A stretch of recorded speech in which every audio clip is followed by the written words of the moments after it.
شروع اللہ کے نام سے جو بڑا مہربان نہایت رحم کرنے والا ہے۔ فرشتے یہ سب منظر دیکھ رہے تھے جب انہوں نے حضرت لوط علیہ السلام کی بے بسی اور پریشانی کا یہ عالم دیکھا تو حقیقت سے پردہ اٹھاتے ہوئے یوں گویا ہوئے، اے لوط علیہ السلام، ہم تمہارے رب کے بھیجے ہوئے فرشتے ہیں، یہ لوگ ہرگز تم تک نہیں پہنچ سکیں گے۔ کچھ رات باقی رہے تو اپنے گھر والوں کو لے کر چل دو اور تم میں سے کوئی شخص پیچھے مڑ کر نہ دیکھے مگر تمہاری بیوی کے جو آفت ان پر پڑنے والی ہے وہی اس پر پڑے گی۔ ان کے عذاب کے وعدے کا وقت صبح ہے، کیا صبح کچھ دور ہے؟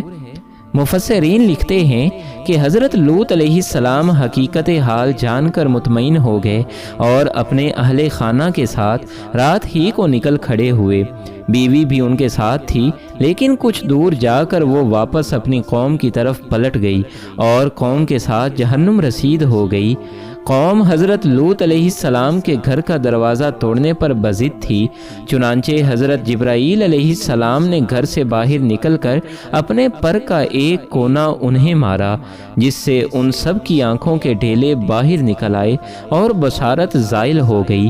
یہ خاص عذاب ان لوگوں کو پہنچا جو حضرت لوط علیہ السلام کے پاس بدنیتی سے آئے تھے۔ صبح عذاب عام میں پوری قوم تباہ ہو گئی۔ ابن کثیر یعنی قرآن کریم میں ارشاد ہے، اور انہوں نے لوط علیہ السلام سے ان کے مہمانوں کو لینا چاہا تو ہم نے ان کی آنکھیں اندھی کر دیں۔